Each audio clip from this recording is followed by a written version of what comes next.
जय महाकाल एवरीवन, कैसे हैं आप सभी।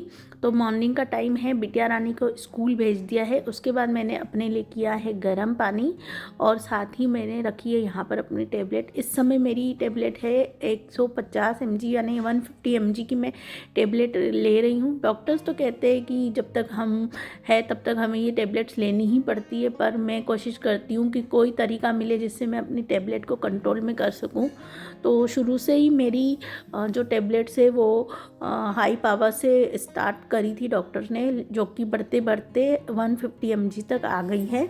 और दवा लेने के बाद मैं आ गई थी अपने इन पौधों को पानी देने के लिए, जो कि ठंड की वजह से और कीड़े जो होते हैं ना वो पत्तों को काफ़ी नुकसान करके गए, तो काफ़ी बुरी हालत में हो गए ये मेरे पेड़ पौधे। हालांकि मैंने कुछ सीड्स मंगवाए हैं ऑनलाइन से, अब जब आएंगे तब आपको भी शेयर करूँगी। ये जो मैं पानी दे रही हूँ इस समय, ये है तुलसी जी का पौधा का ये तो एक पेड़ जैसा ही बन चुका है, काफ़ी बड़ा है ये। और पौधों को पानी देने के बाद मैं आ गई थी अंदर, और यहाँ पर मेरे हस्बैंड ने देखिए कितना बढ़िया जूस तैयार करा है और उसे मैं छान रही हूँ। और ये ना हस्बैंड तो बिना छाने ही पी लेते हैं, लेकिन मुझे छना हुआ ही अच्छा लगता है, वरना मैं पी नहीं पाती। और इसका जो ये छना हुआ बाकी का मटेरियल निकला है ना, तो इसको आप किसी भी तरह से यूज़ कर सकते हैं, ये बहुत काम का रहता है। चाहे तो आप सुखा भी सकते हैं। तो इस जूस का टेस्ट बढ़ाने के लिए मैं इसमें थोड़ा सा काला नमक, काली मिर्ची और आधा नींबू भी ऐड कर रही हूँ। साथ ही मैं इसमें डाल दूँगी 1 छोटा चम्मच भर के शहद का। तो वैसे भी ठंड आ गई है और शहद तो हमारे हेल्थ के लिए, स्किन के लिए, बहुत सी चीज़ों के लिए बहुत ही उपयोगी रहता है। और इसमें डालने से इस जो टेस्ट है ना इस जूस का, वो बहुत ही ज़्यादा टेस्टी हो गया था। तो चलिए जूस को पीते हैं। तो यहाँ पर मैं बैठी हूँ जूस पीते हुए, और मैं इसको बड़े ध्यान से पी रही थी कि कैसा लग रहा है ये बहुत ही ज़्यादा टेस्टी था। अगर थोड़ा और होता तो मैं और भी पी लेती, इतना ज़्यादा टेस्टी था। मुझे लगा नहीं था कि ये जूस मुझे इतना ज़्यादा पसंद आने वाला है। तो वापस आ गई हूँ मैं बाहर अपनी इन मिर्चियों को विटामिन डी का सेवन कराने के लिए। बहुत दिनों से मैं सोच रही थी कि इसे पीस दूँ, लेकिन भूल जा रही थी, और अब मुझे याद आया तो फिर मैं इसे ले आई हूँ बाहर। अच्छी धूप निकल आई थी तो आंगन भी सूख गया था। वैसे मैंने इसमें पौधों में पानी डाला था तो गीला था, और रोज़ यही हो रहा था, मैं पौधों में पानी डाल देती थी और फिर मुझे ध्यान आता था कि मिर्चियाँ सुखानी है, क्यों डाला पानी। लेकिन आज ये सूख गया है और मुझे सही टाइम पे याद आ गया, तो फिर मैंने यहाँ पर मिर्चियों को डाल दिया है। वैसे तो छत पे भी बहुत अच्छी धूप रहती है शाम तक, बट मुझे छत का रास्ता जब मैं कपड़े सुखाने जाती हूँ तभी याद आता है। और मिर्चियों के डालने के बाद मैं आ गई खाना बनाने। यहाँ पर आज मैं बना रही हूँ सरसों का साग, और मैं बहुत ही सिंपल तरीके से बनाती हूँ, जिसकी रेसिपी आज मैं आपके साथ शेयर करूँगी। पसंद आए तो प्लीज़ लाइक करिएगा और मेरे चैनल को सब्सक्राइब ज़रूर करिएगा। तो मैंने सरसों के साग को अच्छी तरह से साफ़ करके धो दिया है। उसके बाद बारीक बारीक मैं इस पूरे साग को काट लूँगी। तो यहाँ पर पूरा साग भी कट चुका है। और आप किस जगह से मेरा ये वीडियो देख रहे हैं मुझे कमेंट में बताइएगा, और मेरे ब्लॉग कैसे लग रहे हैं वो भी बताइएगा। मुझे क्या चेंज करना चाहिए थोड़ा सा गाइड करिएगा। तो यहाँ पर मैंने साग काट दिया था, उसके बाद इसमें नमक और थोड़ा सा पानी डाला है, और इसमें मैं ले लूँगी 2 से 3 सीटी। अभी मुश्किल से कुकर गर्म ही हुआ था कि गैस की सिलेंडर ने जवाब दे दिया है, अपनी आखिरी सांसें ले रहा है। तो चलिए फिर इसे जीवन दान देते हैं और गैस का सिलेंडर चेंज करते हैं। यहाँ पर मैं ले आई हूँ सिलेंडर, लेकिन मुझे सबसे ज़्यादा परेशानी ये होती है कि इस सिलेंडर को फिट करने के लिए मुझे काफ़ी सारा सामान इधर उधर सेट करना पड़ता है, क्योंकि सिलेंडर जो है वो बिल्कुल कोने पे है और गैस स्टोव बिल्कुल सेंटर में है। तो पाइप की सेटिंग करनी रहती है हमें। और देखिए कितनी सेटिंग करी है मैंने, बिल्कुल सामान मैंने दीवार की तरफ रख दिया है। गैस का चूल्हा भी मेरे को खसकाना पड़ा, और यहाँ पर मैंने अपनी गैस की जो सिलेंडर था उसे निकाल लिया है।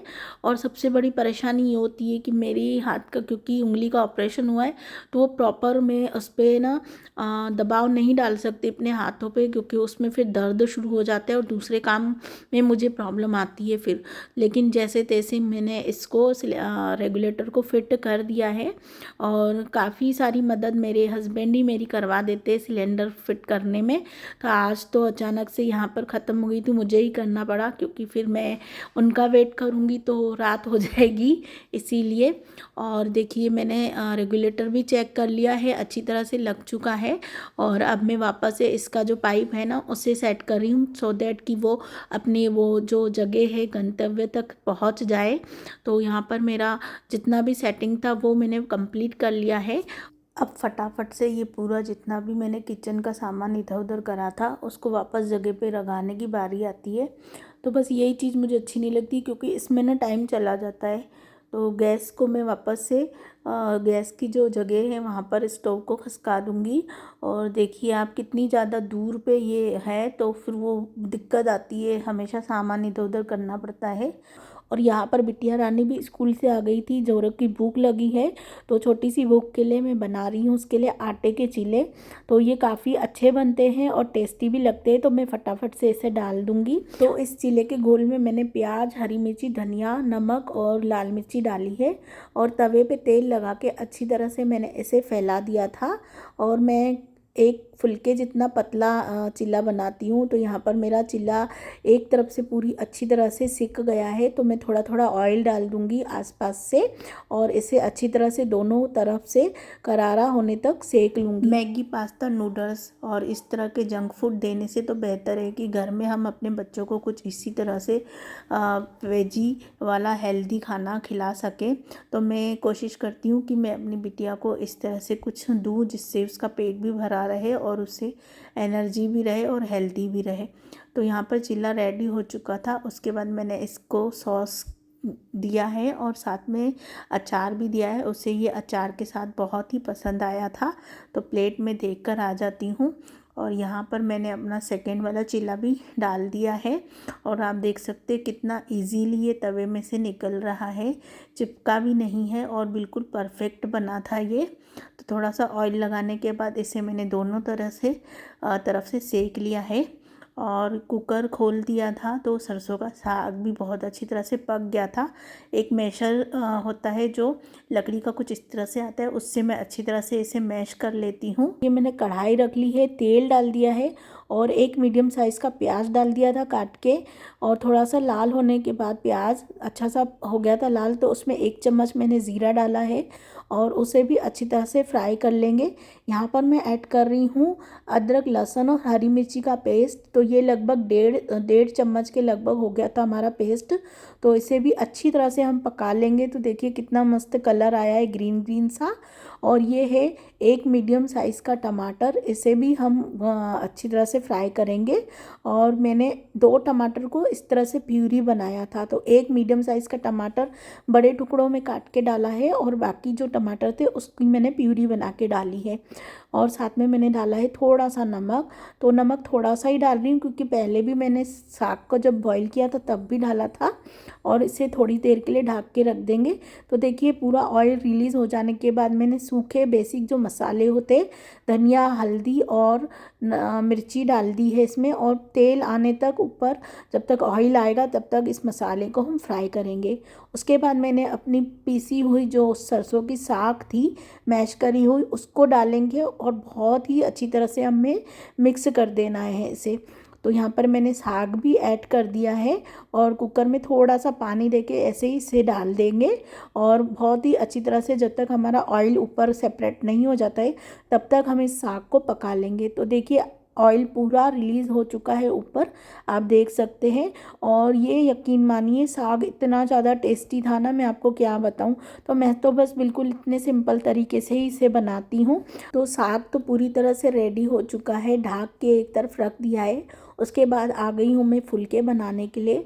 तो फटाफट से अपने फुलके भी रेडी करते हैं।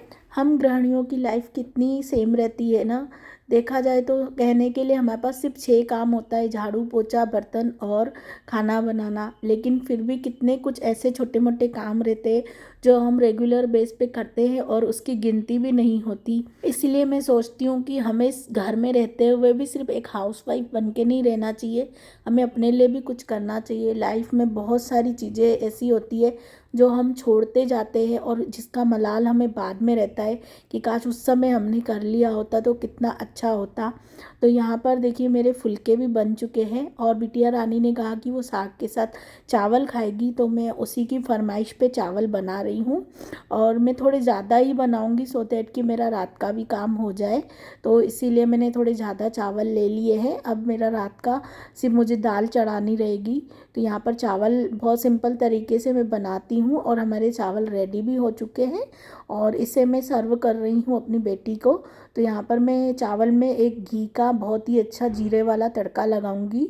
तो घी मैंने गरम कर दिया है और इसमें डाला है जीरा। जैसे हम लोग ठंड में काँपते हैं, अगर जीरा भी वैसे कड़कड़ कड़कड़ काँपने लगे तो समझ जाना जीरा रेडी है तड़का देने के लिए। तो यहाँ पर चावल में मैंने तड़का दे दिया है और अच्छी तरह से इसे मिक्स कर लूँगी। मैं इसी तरह से उसे थोड़ा थोड़ा घी खिलाती रहती हूँ, वो घी किसी भी चीज़ में नहीं खाती है, तो मैं कोशिश करती हूँ कि उसे घी किसी तरह से मैं खिलाऊँ। तो आज की ये हमारी थाली रेडी है और यहाँ पर मैं अपने लिए भी साग और चावल लगा रही हूँ क्योंकि गर्मा गर्म साग देख के मेरे मुंह में भी पानी आ गया और सुबह से मैंने नाश्ता नहीं करा था, तो मैंने सोचा चलिए अभी एक साथ ही खाना खा लेते हैं। तो हम दोनों बैठ गए हैं माँ बेटी खाना खाने के लिए। और इस वीडियो को एंड तक देखने के लिए आपका धन्यवाद। आपको ये वीडियो कैसा लगा प्लीज़ कमेंट करके बताइएगा, रेसिपी कैसी लगी उस बारे में भी बताइएगा और मेरी दिनचर्या के बारे में भी बताइएगा। तो थैंक्स फॉर वॉचिंग और मिलती हूँ आपसे नेक्स्ट वीडियो में। Subscribe please, like and share.